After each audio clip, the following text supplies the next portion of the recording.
It's 1815. Napoleon Bonaparte has slipped past his guards, escaped his island exile, and landed back on the shores of France.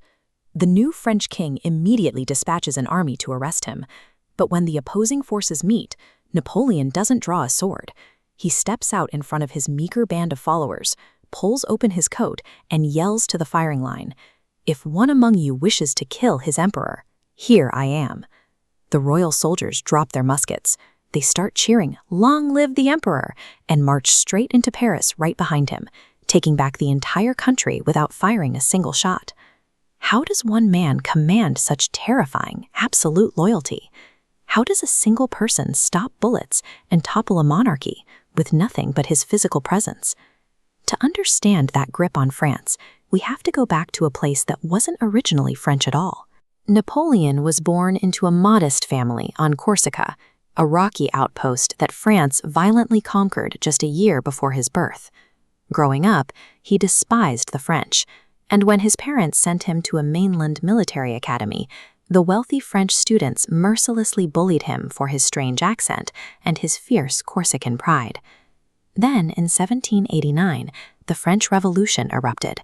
The monarchy was violently overthrown, leaving a massive political power vacuum and spilling the country into chaos. Napoleon saw an opening. He aligned himself with radical political factions and proved his tactical brilliance at the siege of Toulon. When royalists marched on the fragile new government, he ordered his artillery to fire point-blank into the crowds of civilians, ruthlessly crushing the rebellion. The government rewarded his violent loyalty with a promotion to Major General. For an ambitious outsider, the total collapse of society provided the perfect ladder. While commanding French forces in Egypt, Napoleon received word that the political situation back in Paris was deteriorating. The ruling government, known as the Directory, was weak, confused, and ripe for the taking. He abandoned his army, rushed back to France, and in November 1799 orchestrated a swift coup. He dismantled the government entirely and installed himself at the top as first consul.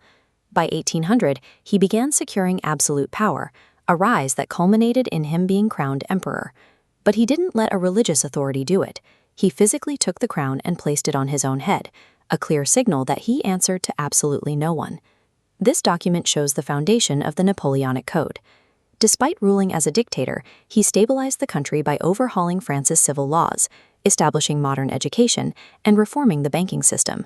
He replaced the bloody unpredictability of the revolution with his own supreme, unshakable order. With France stabilized, he turned his military sights outward, systematically dismantling rival empires. At the decisive Battle of Austerlitz, his tactics crushed the combined forces of the Russian and Austrian armies. He then dissolved the centuries-old Holy Roman Empire. In its place, he forged the Confederation of the Rhine, merging dozens of fragmented borders into a massive, unified bloc, laying the groundwork for modern Germany. But Britain remained out of reach. Unable to invade directly, Napoleon instituted the Continental System, a total economic blockade across Europe to starve the British economy. He forced nearly every European power to cut their trade with the UK. Yet dictating the continent's economy required an unsustainable level of control, setting a massive geopolitical trap. In 1810, the Russian emperor refused to follow the Continental System. In retaliation, Napoleon's ambition pushed him to invade with a massive 600,000-strong Grand Army. The Russian army refused to fight him head-on. Instead, they retreated, burning their crops, livestock, and villages behind them, a scorched earth policy that left the French with absolutely nothing to eat or use for shelter. When Napoleon finally captured Moscow, he found a deserted, burning city. With winter setting in and no one to surrender to him, he was forced into a devastating retreat. By the time they escaped Russia, his massive army had dwindled to barely 100,000 survivors. The very land-based supply chains that allowed him to conquer Central Europe failed entirely when pushed across the vast Russian geography. His aura of invincibility was completely shattered. Smelling blood, a vengeful coalition of European nations attacked. They handed Napoleon a massive defeat at Leipzig in 1813, forced him off the throne, and exiled him to the small island of Elba. Which brings us right back to our opening moment. In 1815, he escaped that island, walked up to the king's muskets, and sparked the legendary 100 Days campaign, briefly retaking control of France. But the Allied powers immediately banded together. At the Battle of Waterloo, a combined force of British and Prussian troops delivered his final, decisive defeat. This time, they took no chances. The British shipped him to St. Helena, an impossibly remote island in the South Atlantic, where he died at age 51, under circumstances debated to this day, either stomach cancer or a slow poisoning. The man who dictated the borders of an entire continent spent his final years as a powerless prisoner on a lonely rock in the ocean. Yet his strategic intellect outlived his empire.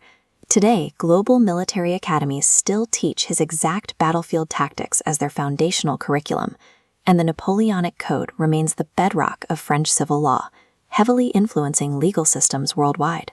Napoleon Bonaparte stands as historical proof that a mocked, isolated outsider can, through relentless intellect and sheer audacity, bend the entire world to their will.